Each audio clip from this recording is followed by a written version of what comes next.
Yo, what's going on, guys? Mush back at it with another video here to take you guys through some Steam game deals, some free titles, free game over on the Epic Game Store, and then a couple freebies on Prime Gaming for GOG as well. But we're gonna highlight some Steam deals over on Green Man Gaming to start things off, and I know you guys probably at some point are gonna get sick of me glazing it, but Clair Obscur Expedition 33. I played it all day yesterday. It is 28% off for XP members over at GMG for $36. If you already picked the game up, fast forward this section because I'm going to go on a little bit of a tirade about this game and how much I love it. This game is incredible. This is legitimately everything I love about video games. That is not hyperbole, and I played the game for about 7-8 hours yesterday.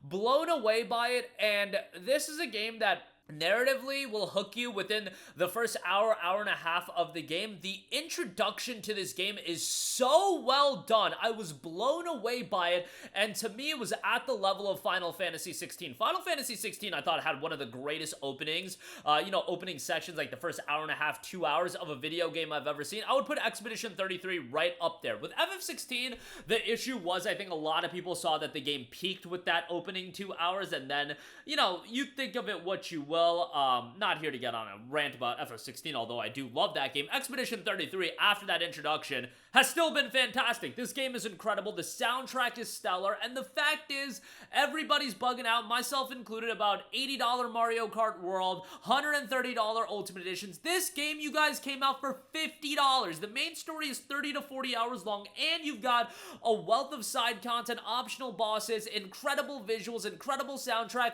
All of that released at $49.99. They had a launch discount, 10% off on Steam for $45, and GMG has it for $36. This deal, I feel like, this game, I should say, people should buy it even beyond just it being an amazing game and a literal Game of the Year contender, but also because they do so many things for the consumer that so many other publishers and developers don't do. They've gone the completely other way. Microtransactions, bloated content that pushes you towards those microtransactions, $130 Ultimate Editions, fake early access, $70, $80 price tags. This game was done by a small team. I don't know how. The visuals are incredible. The story has been great. The battle system is an evolution of the turn-based combat system that even if you weren't crazy about turn-based games, I feel like a lot of people are going to end up enjoying it just because it is so well done. Really like the real-time QTE elements that have been introduced in the game. I know a lot of people aren't crazy about QTEs, but QTEs in the context of a turn-based game, I think actually work fairly well. So just absolutely blown away by the game. I legitimately think by the end of it, and this could be being a prisoner of the moment and might be a little bit of hyperbole, but based on the first 7-8 hours of the game, if it maintains this quality level throughout until the end of the game, this legit might end up being one of my favorite games of all time. Like, putting anything in the Red Dead Redemption 2 mix is probably a little bit of a stretch when you're still early on, but at least the first 7 to 8 hours of the game, that's like the level I feel of quality out of Expedition 33. And sure, at moments you can tell that this game didn't have the biggest budget in the world, in the sense that, some of the lip syncing is a little bit off and it's not super polished in every area, but man, it is a tremendous game.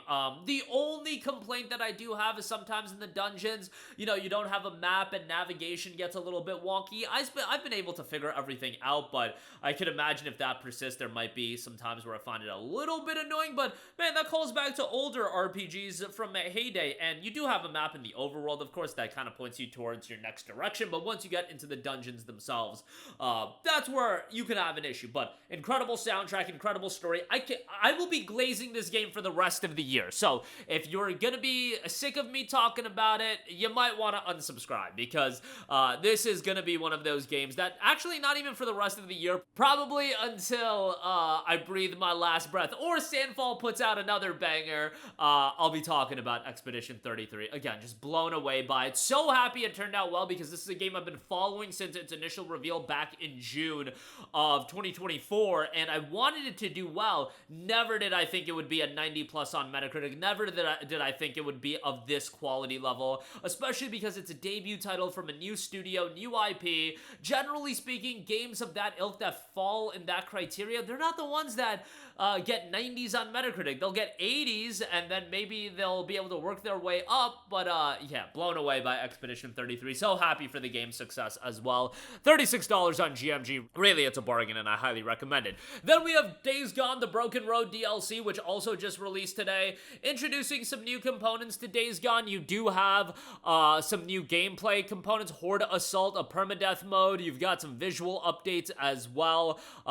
You know, it's a nice update for Days Gone. Days Gone is a game that is very underrated, although it seems like the fan base has really rallied behind it. Sony didn't rally behind it enough, given that they just, you know, pushed Bend Studio to the side and had them do a live service game that ultimately got canceled, but what can you do? These things happen in gaming, and Sony, we all know, is desperate for that live service bag, so, you know, it is a little bit of a bummer, but you have the Broken Road DLC here. Do I think Days Gone 2 will ever happen? I honestly don't. I'm gonna be real with you guys. I don't know if Bend Studio is gonna get greenlit to do another major title. I really hope they do, but when you put out Days Gone, and that's a game that, while the fans loved it, Sony deemed it to be disappointing, and then for 6 years they were doing this live service game and it ultimately got canceled. Where do you go from here? You're going to talk about their next game's not going to come out until 2029, 2030, 2031, around that range, and at that point, it's just like, what are we even doing? You're talking about 12 years in between games. Like, this is comical. Sony should be embarrassed about the live service situation that they went through, and it's just a shame that they're not going to face actual consequences for it, because there's no direct competition to have the easiest of easy layups. I think Microsoft and Xbox would have a lot of momentum going into the next Xbox. This generation's already a wash, but the next Xbox, if they didn't bring all their games to PlayStation, I think they would have a ton of momentum, but we'll see how that turns out. I really want PlayStation to be punished for this, because that's how you learn. You don't just get to completely have a crap generation, waste your studio's talents, Naughty Dog cancel games, Bend Studio cancel games, and then not face any consequences. No, you should be punished. You should lose your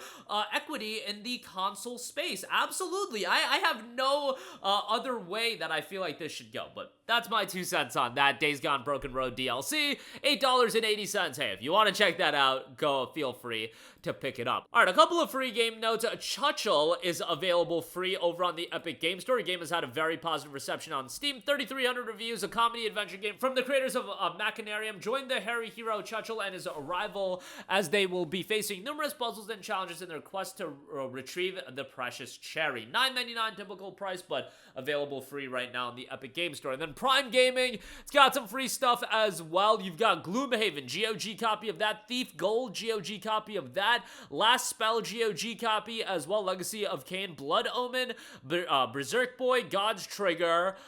You've got Wild Country, Mafia 3 still available. Deus Ex Invisible War, which is great. Bioshock Infinite, Saints Row the Third Remastered, Talos Principle Gold Edition, The Smurfs 2, Siberia, The World Before, Game Deck Definitive Edition. You've got Dark Deity Complete Edition, and you've got a bunch of Epic Game Store titles available with Prime as well. But that's going to do it for me. Again, I know I went on a tirade about Expedition 33. Go check that out. Days Gone Broken Road DLC, Chuchel available free, and Prime Gaming's got some free stuff as well. That's going to do it for me. Let me know all of your thoughts in the comment section down below. As always, thanks for watching, and I will catch you guys in the next one. Peace out. Hey, what's going on, guys? Mush here again. Hope you enjoyed the video. As you guys might know, YouTube's notification system is sometimes a little bit wonky, even if you're subscribed to the channel. Maybe you're not abundantly aware that I uploaded a video. To remedy that situation, make sure you hit the bell notification button. This way, whenever I upload a new video, and I try to upload as consistently as possible, you will be notified directly of the upload, and you can watch it as soon as it goes live. I would really appreciate if you guys hit that button so you can stay up to date with all of the content I'm posting. But as always, guys, thanks for watching, and I'll catch you guys in the next one. Peace out.